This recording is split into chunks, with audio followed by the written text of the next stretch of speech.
Այսօրվա մեր հյուրն էր 44-օրյա պատերազմի մասնակից Արտուր Վարդանյանը։ Եթե դուք էլ Արցախյան 3 պատերազմներից որևէ մեկի մասնակից եք, ներքևում նշված կոնտակտային տվյալներով կապ հաստատեք մեր հետ և հյուրընկալվեք մեր տաղավարում։ Բաժանորդագրվեք մեր YouTube-յան, TikTok-յան և Instagram-յան ալիքներին հաջորդ հաղորդումները բաց չթողնելու համար։ Շնորհակալություն։ Բարև ձեզ։ Եթերում է Նվիրյալների պատմությունը հաղորդաշարի հերթական թողարկումը։ Այսօրվա մեր հյուրն է Արտուր Վարդանյանը։ Ողջույն Արտուր ջան։ Բարև ձեզ տղեկ ջան։ Շնորհակալ ենք, որ չմերժեցիր մեր հրավերին, այսօր գտնվում ես մեր տաղավարում, պատմես ընդհանուր առմամբ քո զինվորական ծառայության պատերազմական դրվագների մասին, բայց մինչև այդ տենց իմանանք քո կյանքից մինչև ծառայության մեկնել ինչով ես զբաղվում, որտեղ ես դպրոց գնացել կամ ինչ մասնագիտություն ունեիր։ Ուրախ եմ գարոջանց տերնելու համար, գիտեմ որ լավ լուրջ գործով եք զբաղված։ Պատմեմ մի քիչ, ներկայացնեմ, ուրեմն Երևանից եմ, ծնվել եմ Երևանում, դե դպրոց եմ գնացել, արդեն համալսարան ընդունվելուց հետո ժող եմ ընդունվել, ժողը։ Կուրսս կիսատ թողելով, այդ առաջի կուրսը, միանգամից ոնց որ զորակոչվեցի բանակ, հրետանավոր, ուսումնական զորամասում։ Ինչ մասնագիտությամբ։ Ֆագոչիկ եմ եղել, հրետանավոր, հակատանկիստ, ամենաբարձրակարգ տեղերից մեկում, էլի, ուստավ տեղերից մեկում Հայաստանի։ Դրանից հետո դե ուչեբքից հետո արդեն գնում ենք Վարդանի զոդ։ Իսկ ընդհանուր ո՞նց էր քո ուսումնական զորամաս կամ ծառայությանը հարմարվելու process-ը, մինչև այդ ունեցած պատկերացումները համեմատելուց հետո համընկնում են քո պատկերացումներն ու բանակային կյանքը իրար հետ։ Вообще չէին, вообще որ sense մարդ չի կարա պատկերացնի, մանավանդ երեխա տարիքում, թե ինչ կյանք է բանակի կյանքը, որովհետև այն առաջի օրվանից, առաջի պայից սկսած արդեն է ոնց որ ուրիշ աշխարհ մտնես, դե դուք էլ լավ գիտեք այդ ամեն ինչը, պատկերացումը կա էլի։ Սենց ասեմ, մտա բանակ առաջի դե պարզ էր, այդ 6 ամիսի համար դժվար է եղել, որովհետև այդ ադապտացիան 6 ամիս է մոտ տևել, այսինքն շատ ուստավ տեղել էր ինքը,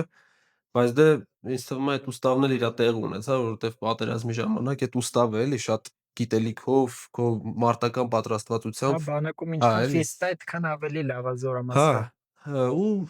դրանից հետո 6 ամիս հետո արդեն կրտսեր սերժանտով արդեն իմ հիմնական զորամաս, հրամանատար ես եղել։ հաշվարկի հրամանատար, արդեն իմ ջոկի հրամանատար, հաշվարկի հրամանատար, իմ հիմնական զորամասում տենց ծառայությունը շարունակեցի։ Ձեր կրակայինները բայց անում էիք դուք։ Չէ, կրակայինները բանով էր, Համակարգչային էր։ համակարգչով, հա, այնտեղ ֆագոտի սնարյադ դե вообще չի թույլատրվում ըստ կանոնադրության կրակել էլի զորավարժության, որ պետք է ինչ զորավարժություն լինի, որ մի հատիկ թողեն ցելի զորամասից մի հոգի կրակի էլի։ Տենց բան էլ կա, չէ։ Ֆագոտն ու իգլան տենց է, իգլան էլ եմ իմանում որ Ֆագոտի բանն էլ կիրառությունն էլ նենց է, որ պետքա մի հատ տանկին պարտադիր ֆագոտը խոցի, չէ, չի կարելի չխոցի։ Հենց վաղ չեմ անում, դա լուրջ բան է, թե մի քիչ հորինված բան է, որ երկու հատ եթե չես կրակում ֆագոտով տանկին, ուրեմն դատա հասնում, վատա ինչ-որ Դա տակության վրա է ինքը գնում, որ տանկի բանը մատորն է աշխատում, տրանսմիսիայի վրա է հիմնականում գալի ինքնում մեզ որ ֆագոտով խփել են հիմնականում տրանսմիսիայից է մտել, հա։ Արդեն անցումը հիմնական զորամասին այդ ժամանակ ծառայությունը ինչպես էր։ Դե արդեն այդ ուչեբքի բարդ շրջանից հետո, որ արդեն պետքա դու լիարժեք զինվոր որպես հիմնական զորամասում շատ հեշտ էր, որովհետև ավելի ոնց որ դու մարտական խնդիր լուծելու էր գնում, այլ ոչ թե ինչ-որ կանոնադրային հարաբերություններ, այս ամեն ինչը մի քիչ ավելի քիչ էր, էլի։ Դրա համար ավելի հարմար էր, ավելի ոնց որ ասած զինվորի համար ավելի լավ էր ու հատկապես իմ համար կոնկրետ իմ փորձով ասեմ, որ շատ ավելի դուր եկավ էլի հիմնական զորամասի չաստը ու ընդհանուր միջավայրը, ընդհանուր այդ հա ոնց որ ասած սպաների, զինվորների փոխհարաբերությունը ավելի մի քիչ ինձ համար լավ էր էլի, ասենց ասեմ։ Ավելի ազատ է, այլ ազատ, հա, ընկերական, թե որ մի քիչ ավելի ոնց որ խոսքդ տեղ հասնող լիներ էլի, ոչ թե կոնկրետ ուստավ, հետո մի քիչ դուրս էր էլի դրանից։ Իսկ մարտական հերթապահություն իրականացնում եք, թե չէ, մեր զորամասը կոնկրետ մարտական խնդիր կատարող, հերթապահություն կատարող չէր, մեր ավելի շատ մարտական խնդիր, սենց շատ շակերտներ չբացեն, ինքը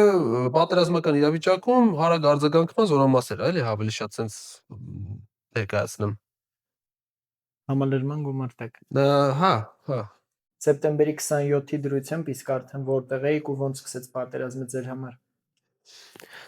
Արդեն սեպտեմբերի 27-ի առավոտ էր, որ զորքը դե ճաշարան պետքա գնա, մի քիչ էլ ուշ էինք Կիրակի արթնացել, օր, հա։ Կիրակի օրվա գրաֆիկով շարժվելով, ոնց որ ճաշարանի դիմաց էինք, մեկ էլ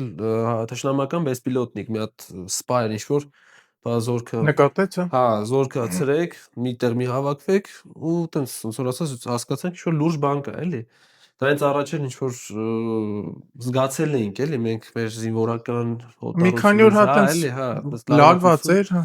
լարվածությունից ելնելով զգացել ենք, որ կարող է էլի ինչ-որ մի հատ օրինակ այն հուլիսյան դեպքերի պես մի բան լինի, բայց այս մասշտաբային պատերազմի մասին մի քիչ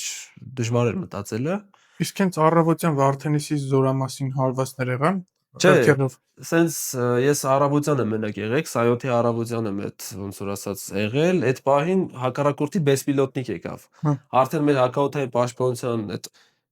կար ոնց որ ասած դիրքերը հակաօդային մեր զինատեսակները Կրակ համապատասխանացան իրանց բացեցին։ կրակ բացել ճիշտն ասած այդ պահերին ես տեղում չեմ եղել, Հա։ արդեն մենք մարտական խնդրի ենք եղել էլի այդ ժամանակ ճանապարհին կամել էլի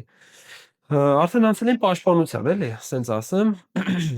եթե չեմ սխալվում մի հատ պետքա ինչքան գիտեմ կրակել են էլի իգլայով մի հատ կրակել են այդ բեսպիլոտնիկի վրա երևի ավելի հետախուզական ինքը բեսպիլոտնիկ էր որովհետև Հայաստանի խորքը էլի դա արդեն Դա ոնց որ Քելբաջարի վրով թռել է, մի հատ էլ Վարդենիսն է օթային նկարահանում արել։ Մենք այդ ժամանակ դե Քելբաջարի զորքն էլ էլի անցնում էր իր մարտական խնդիրների լուծմանը ու մենք իմացանք, որ բանը Զոդի տանկերը բան արդեն մեր մոտ են գալի, երևի այդ զորքի հետ դուք էլ եք եկել։ հա, դե Զոդից մենք ենք եղել, այդ Զոդի տանկերը դաժե ասում են, որ շանց զորավարժություններին էին գնացել, այդ վաղ ամբողջ պոլկը դատարկված է եղել, այս տղիկը Վարդենիսից տանկը քշելով վեր է հասցել են Քելբաջար։ Դա սկզբից մեր զորամասի դեկեսը, այսինքն զրատանկային միջոցները եղել են զորավարժության, բայց ուրիշ տեղ էլի, այսինքն մի քիչ ավելի Երևանից էլ են կողմ։ Մինչև հասել են արդեն մարտադաշտ, որ ասած երկար 2-3 օր էլի, անցավ, մենք իմ ասացին, որ Զոդի տանկը նոր գալիս է։ Սենց ասեմ, առաջին վարքյանից կոնկրետ մեր դասակը, հակատանկային դասակը, այն որ խնդիր լուծելու է գնացել, որովհետև թուրքերը ինչ-որ նոր պլանով անմատչելի վայրերում տանկային գրոհ էին արել ու գրավել էին էլի կարևոր բարձունքներ ու այն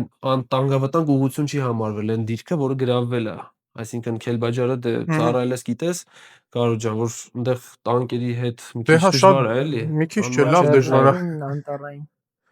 Անմատչելի տեղերում տանկը դաժե իր նորմատիվով չի թույլատրվում էլի ինքը վարում կամ չգիտեմ ինչ-որ գրոհ իրականացնի, նույնը հակատանկային միջոց է էլի։ Դրա համար միանգամից մեր ռեզերվայի սենց ասեմ, հակատանկային դասակը գնաց այդ գրոհը կանխելու։ Իսկ ընդհանուր կրակային գործողությունների մեջ հենց 27-ից եք մտել։ Սենց 27-ին եղել ենք Քելբաջարի զորամասում։ Յանշակ։ Չէ, Չոփըրլուի զորամասում, այնտեղ արդեն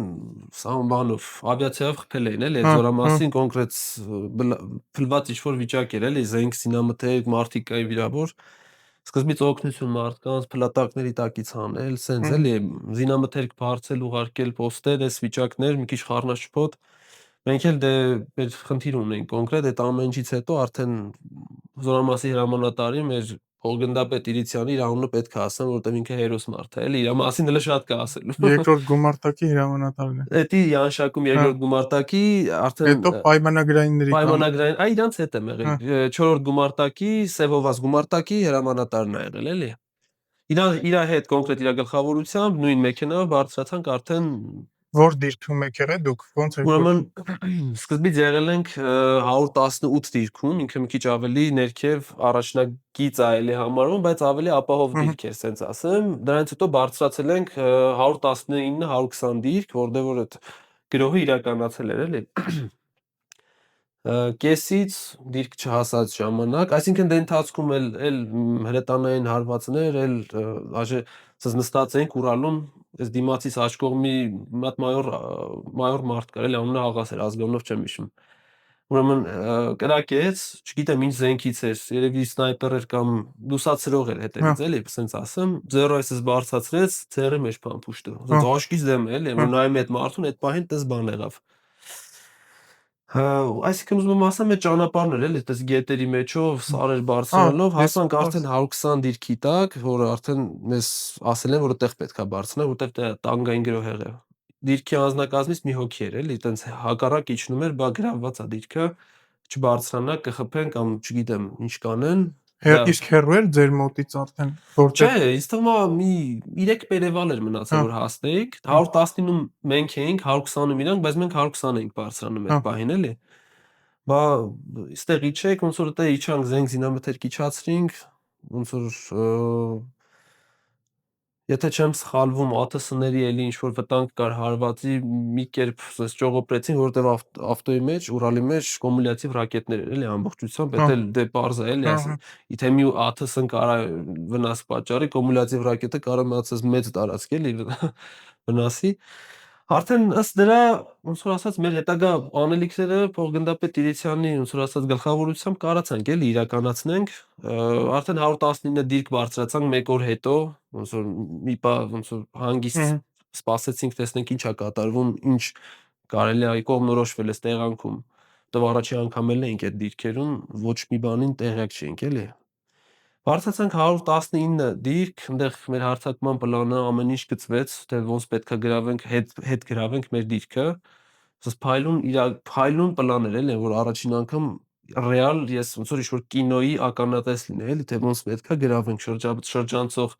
ուրեմն ջոկատներով պետքա գնայինք, այնտեղ կրակ պետքա վարեր հրետանին, մենք պետքա կրակեինք ուղիղ հարձակումով, կրակով, պեկաներով, կորդերով, ասես լավ պլան էր, բայց չգիտեմ, երևի մեր բախտից չէր, իրանք նախահարձակ եղան մեր վրա, այդ նույն գիշերը, ոնց որ ժամը 6-ին առավոտյան մենք պետքա գնայինք, իրանք գիշերը ժամը 10-ին մեր վրա նախահարձակ եղան, զոհեր ունեցանք, ցավոք զոհեր կային մեր կողմից 3 հոգի փայլուն տղերք զոհվեցին, ճիշտ է պայմանագրային իրանց հետ էլ նես չի երկար ծանոթ էի, այդ մի քանի ժամվա ծանոթություններ, բայց դե մեր տղեկն են, սա որ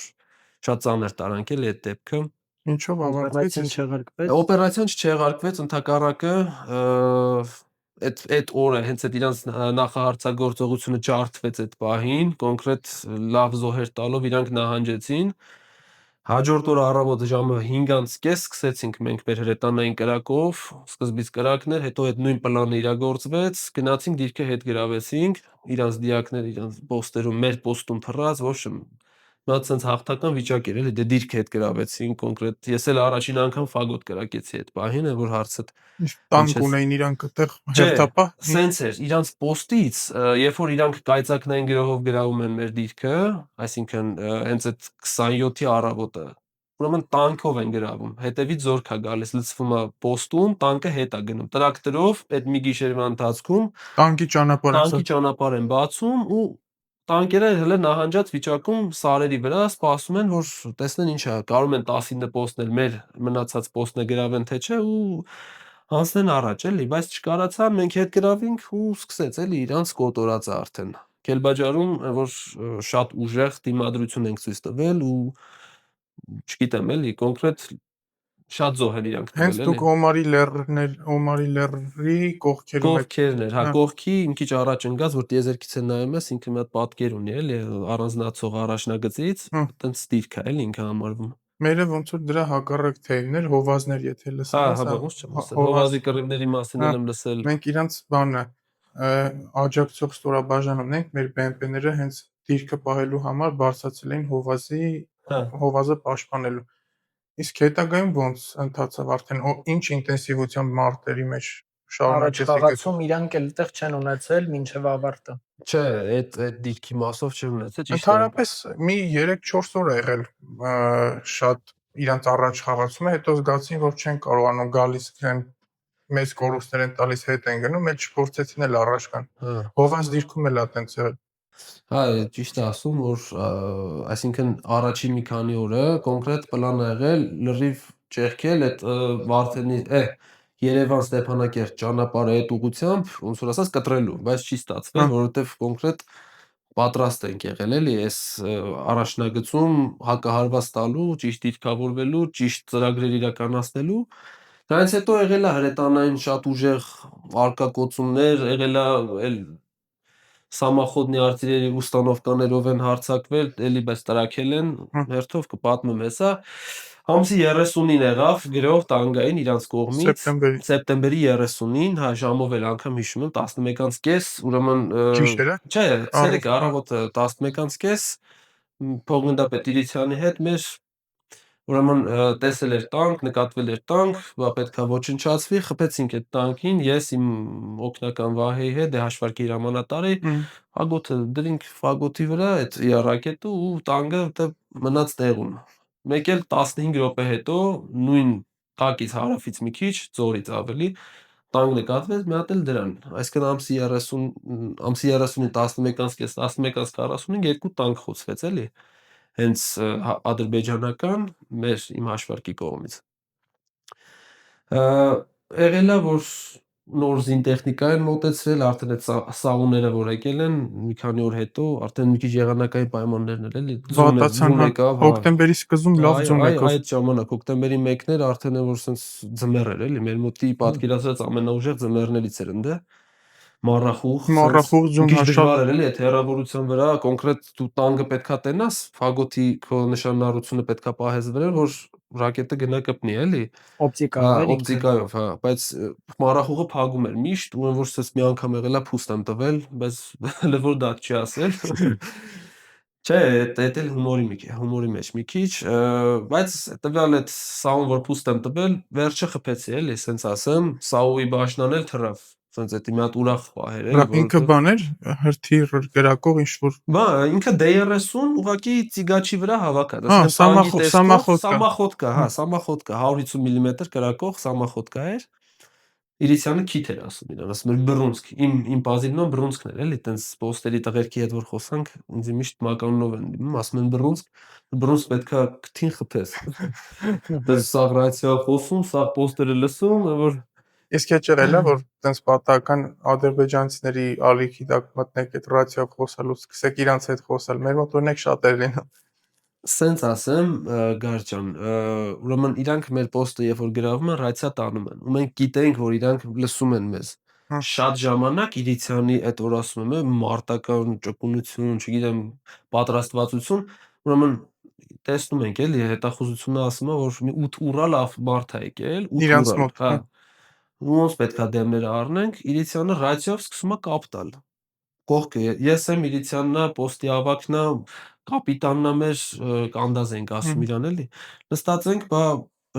4 ֆագոտները հանեք ոտքի, գիշերայիններով, տանկերը առաջ գնացին, հետախուզական խմբեր, այսինքն մենք կեղծ լուրեր ենք տարածում, սրանք լսում են, սկսում են կրակել այն դիրքեր, այն հատվածների վրա, որտեղ մենք ենք ըստ Իրիցյանի, էլի։ Կեղծ եք սա։ Նենց դարա, որ սկսան իրար պոստի կրակել իրանք։ Դա շատ ուժեղ պահեր են, որ սենց դասագրքային օրինակ էր, ոնց պետքա ճիշտ մարտի դաշտում մարտավարություն գծել, էլի։ Հետո եղել է նաև 4-րդ տանկը, որը խփել են ֆագոտով, ուրեմն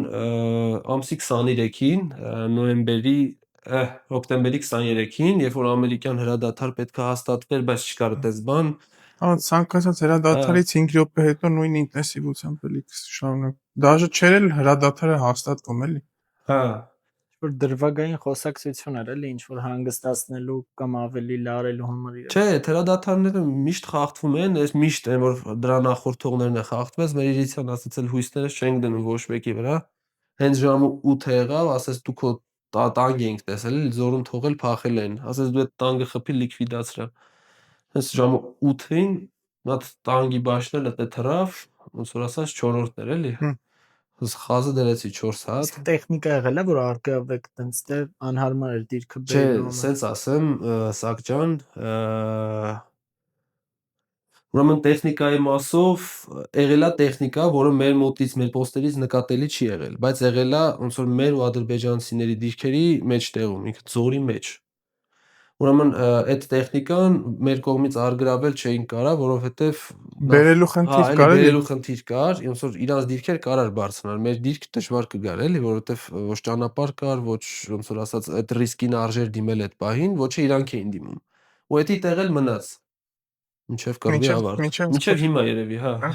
Բայց ինքը սաղլամ նորմալ տանգ էր էլի։ Այսինքն սկզբնական շրջանում իրանք ահագին տանկերով առաջացել են ու Հա, մի վաշտից ավել տանկ երևի հարձակվել էր էլ այդ բանը։ իսկ մինչև հենց պատերազմի վերջն էլ մնացիք նույն դիրքում, ոնց վերջացավ ձեր մոտ պատերազմը։ Դե վատ լուրը լսեցինք, ավելի շուտ ես իմացել եմ իմ ծնողներից, դե օրվա մեջ մի անգամ Արթուն էին այդ ժամանակ։ դա այդ ժամանակ արթուն էի, դե արթուն էի, մեկ էլ հեռախոսի զանգ եկավ, մենք միշտ չէինք կարում էլի հեռախոսով կապի լինենք, որովհետեւ մի տեղ կար, թեքվում ենք Հայաստանի կողմ, սենց հազիվ կապը բռնում էինք։ Ոնց որ դուրս եկա, դուրս տենամ ինչ կա, չկա։ Բան մեկ էլ զանգ եկավ հենց այդ բանին, ասեցի տնից ցավ վերցնեմ, տեսնեմ եկա արթուն եմ էլ ինչ կա, ժամը ուշամի, բա նորությունը սենց արդեն բոլորիս հայտնի դե ծանր տարանք մեր տղերքին էլ ոնց որ զգուշացրեցինք դե արդեն հետագա զարգացումները սաղս էլ ականատես ենք եղել, գիտենք ինչ ա եղել, մենք մինչև ամսի 15-ին մեզ հրաման էր տրված, որ մնանք պոստերում, ամսի 15-ին ըստ լուրերի պետք է հանձնվեր Քելբաջարը, բայց ոնց որ 10 օր հետաձգվում է, որպեսզի մեր գյուղերից ինչ որ զորքերը հնարավորություն ունեն դուրս գալու, տենց մինչև ամսի 25-ը մեր դիրքը մնում է իր տեղում, բայց կոնկրետ ես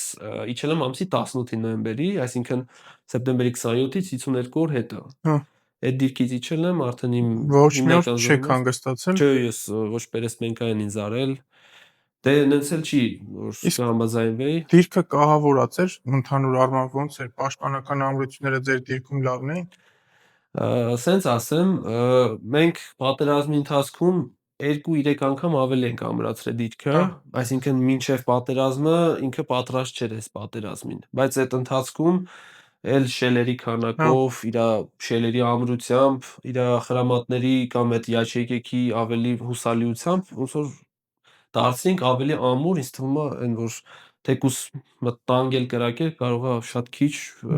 էլի վնաս հասցներ։ Այս ֆագոտները ստորաբաժանումը ինչքան ուներ ու որ բերում էին անընդհատ համալրվածությունը հասցնում էին, որ կարողանա կրակ վարել։ Սենց ասեմ, Սակչյան, ուրեմն այդ համալրվածությունը կոնկրետ մեր դասակն է եղել, որովհետև լեռներում միշտ չի եղել էլի այն միտքը, որ կարող տանկերով հարձակում լինի։ Ու քանի որ այդ համալրվածության առումով մենակ մենք ենք եղել, ես օրինակ եղել է ասել եմ հրամանատար ջան, Թողգնդապետ Իրիցյան, ասել եմ հրամանատար ջան, ինձ պետք է երկար ռակետ, որ իրանց դիրքին հասնի, որ կարողանա այդ օրինակ կար 2000 մետրանոց, կար 4000, արդեն կորնետի սնարյադեր, որը ֆագոտի վրա լինում էր։ Ասեցի ինձ էտա պետք, որ ես կարողանամ այդ քո ասած քթին խփեմ։ Ասես խնդիր չունես։ Ինքը կարող էր էլի ճարեր։ Բերում էր ռակետը, որ խնդիր չեմ ունեցել ռակետի։ Հա, բայց ունեցանք նաև զենքի կորուստ, որ ֆագոտը կրակելուց հետո հասցրեցի ես փախնեմ մտնեմ շել, բայց զենքս մնաց, որտեղ որ զենքս է վերցնեի, ինձ հաստատ չէի կտենաս տեղ ախպեր այդ բանը։ Իրանք պատասխան կրակեցին, հա։ Հա, իրանք խփեցի, ուրիշ տեղից սկսան ռմբակոծել այդ տվյալ տարածքը, լսեցի էլի հրամանատարին, ասեց թող զենքը տարի, մտա մի անգամից շելը ու այդ պահին ոնց որ մի 5 ժամ հետո դուրս եկանք շելից, տենամ ֆագոտս էլ չկա։ Մաս նկարները կա էլի մինչև հիմա։ Այսինքն էդ էլ է էլի ճկունություն, որ պետքա ճիշտ կողմնորոշվես, որ ապրես, ապրելու պայքար էր էլի այդ պահին։ Իսկ ձեր ստորաբաժանումից զոհեր ունեցել եք։ Հա, մեր ստորաբաժանումից ցավոք մեր Նարեկը զոհվեց, մեր դասակի հրամանատարը ռմբակոծության պատճառով։ Հա, ռմբակոծության ինքը մինամյոտի ռումբա տրաքել էլի իր կողքը, ցավալի զոհեր շատ։ Ունեցանք վիրավոր մեր իմ ընկերը Հակոբը վիրավորվեց, բայց Փառք Աստծո հիմա լավ է, այսինքն ոտքի է։ Ճիշտ այդ պահին մի քիչ, ոնց ասեմ, շատ դաժան էր կա պահը, որովհետև ունեցանք 2 վիրավոր նույն օրը, նույն նույն պահին, հա, ինքը հենց այն ռուսական հրադադար, որ հայտարարվեց, հենց այդ վերջի վայրկյաններին ոնց որ սկսեց շատ ուժեղ կարկուտ, էլի կոնկրետ է որ կարկուտ ասում են, այդ դրա մասին էր խոսքը, որ մեր Նարեկը դուրսը բլինդաժի մոտ կանգնած էր ու սնարյադը իր կողքը հստրակեց, էլի։ Հակոբը վիրավորվեց, մեր բժիշկ Հայկոն վիրավորվեց, բայց երկուսն էլ նորմալ վիճակում են հիմա, Փառք Աստծո, բայց Նարեկը ցավոք զոհվեց, էլի։ Ինչ որ դրվագներ կան, որոնք քո համար շատ հիշարժան են կամ անմոռանալի։ Պատերազմի ժամանակ, սենց ասեմ, յուրահատուկ ամենազոր հոգնակյով չասենք, որն ամենաշատը քո մեջ տպավորվել, ինչ դեպք։ Ուրեմն ես իմ կյանքի ընթացքում շատ-շատ ուրախ դեպքեր եմ ունեցել, թե գրաժդանսկի, թե զինվորական, թե պատերազմի ժամանակ, բայց երևի ամենաուրախալի դեպքը եղել է, երբ որ այդ ՍԱՈՒ-ին, այդ самоходный артиллерийский установкային, самоходկային ես խփեցի, որովհետև կոնկրետ հենց այդ օրը, ուրեմն սամոլյոտները, ավիացիան մեր հրետանին ոչնչացնում է, մեր թիկունքում գտնվող M-30-ներն լինում էլի։ Ոնց որ մենք իրենց պատասխանելու հնարավորություն չենք ունենում։ Ու այդ ժամանակ իրանց սաուն դուրս է գալիս կոնկրետ սարը շարժվում էր, այնքան էր կրակել ու մնացել էր միակ հույսը ֆագոտը։ Որ շատ մեծ ռիսկ էր նախ դուրս գալ կրակի այդ սաուի հետ, որովհետև շատ արագ է իր կրակայարդը ու պետքա ճշգրտություն։ Եթե ճշգրտություն չլներ, եթե դու չխփեր, վсё ինքը քեզ խփելու էր, էլի այդ վիճակն էր։ Ուրեմն նենց ստացվեց, գնացինք 19 post 20-ից, որ տեղը մի քիչ փոխենք։ Էսի նայում եմ էլի օպտիկայով իր ստվոլը թեքում է մեր կողմ արդեն, որ 20-ը վերջացրեց ռմբակոծելը, մեր 19 post-ն է արդեն ուզում խփի։ Հենց այդ պահին կուրոկը քաշեցի, գնաց մտավ մեջը ու որ նենց եմ գոռացել կողքից մարդիկ ովքեր շելերում, բլինդաժում որ պահկված տափած էին, որ մտածին մեզ է բան եղել, այսինքն ինչ-որ ցավի գոռոց է կամ չգիտեմ էլի ինչ-որ զոհվել է ինչ-որ մեկը գոռում եմ, բայց չէ ուրախության գոռոց էր, որ ինքս բաշնեն կոնկրետ օդ բարձրացավ, որ էդի իմ կյանքի որ ամենաուրախալի պահն է, որ դու գիտես քո ընկերների ոնց որ ասած ներկա պահի այս խաղաղ, ասենք այդ 5 րոպե արդեն խաղաղվեց էլի, այդ բամբիտը կանգնեց էլի, ու դու հասկանում ես, որ դրա արդյունքում ստացվեց էլի այդ ամեն ինչը։ Իրենց տեխնիկան այդ 40 արկ կրակող Այ ապրես, հա։ Ոնց որ ես սպասեցի, որ մինչև իր արկերը պրծնի, որ ինքը այդ կրակահերթը արագ չանի, այսինքն լիցքավորում էին էլի։ Հենց այդ պահին միանգամից գնաց ռակետը մեջը էլի։ ինքը խառն է, չէ՞, բայց խփում 40 արկը, հետո նոր լիցքավորում են։ Ճիշտ ասած, այդ ՍԱՈ-ի մասով չեմ կարող ասեմ ոնց է խփում, կոնկրետ մեզ էր խփում, էդի գիտեմ հաստատ։ Կոնկրետ տեղեր կար, որ հրամանատարը տեղ ա եղել, մեր աչքերը պոստի, այսինքն որ դիտարկում ա իրականացնում այդ պահերին, այդտեղ էր խփում էր իմ պոզիցիային 20 պոստում։ Դրա համար գնացինք 19 պոստի պոզիցիան ու այդ հրաշք էր էլի, որ սենց ասեմ, էլի այդ պահին Աստված կոնկրետ փրկեց մեզի էլի այդ պահին։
Իսկ օրինակ այս պատմություններով, այս ամեն ինչով անցած մարդիկ ենք, բոլորին հարցնում ենք, հա, քո մեջ օրինակ ինչա փոխել այս ամեն ինչը ու դու օրինակ ինչ խորհուրդ կտաս օրինակ ապագայում մեր մյուս սերունդերին, որ հնարավոր է այս իրավիճակի մեջ հայտնվեն, կամ ընդհանրապես բանակ գնալու գաղափարը պետք չի։ Ուրեմն ես ունեմ հարազատ աղբերներ, մեկը ես երբ որ վերջացրեցի բանակը, այդ Արսենը իմ հարազատ աղբոր գնալու ժամանակն էր արդեն 6 ամիս հետո, մեծ ուրախությամբ եմ իրեն բանակ ճանապարհը, ճիշտ է ինքն էլ ընկավ պատերազմի ջերմուկյան Վարդանեսյան դեպքերի մեջ, էլի շրջափակում, նույն պատկերացրեք 44 օրյայի ոնց որ ասած Մինի տեսակ։ այ ապրես, հա, մինի տեսակով ինքն է այդ ամեն ինչի մեջ եղել, բայց էլի հպարտությամբ, որ ասենց ասեմ, մասնակցել է մինչև վերջը, որ իր դիրքը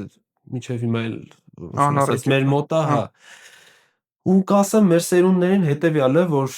մենք ենք տերը մեր երկրի, այսինքն մեր նման տղերքը, մեր նման մեր քույրերը, մեր մայրերը, մեր հայրերը, մեր որդիները, այսինքն եթե մենք չեղանք մեր տեր մեր երկրին, մենք չպայքարինք, մենք չպաշտպանեցինք, հաստատ ոչ մեկ չի անելու այդ ամեն ինչը, ու անկախ ամեն ինչից հայրենիքը սրբությունն է, պետք է իր համար պայքարել։ Ու պայքարել ամենավերջին գնով անգամ։ Զենքը վերցնել, գրանատը վերցնել ու տրաքելով, թեկուս։ Ու պետքա մեր ժողովրդի մեջ այն ռազմական կրթություն էլի, այսինքն թե Նժդեհյան գաղափարներով, թե ամենահայրենասիրական մոտիվներով պետքա կրթենք մեր սերունդներին, մեր փոքրերին, որ հետագայում էլ իրանք տեր կանգնեն ու պաշտպանեն մեր երկիրը։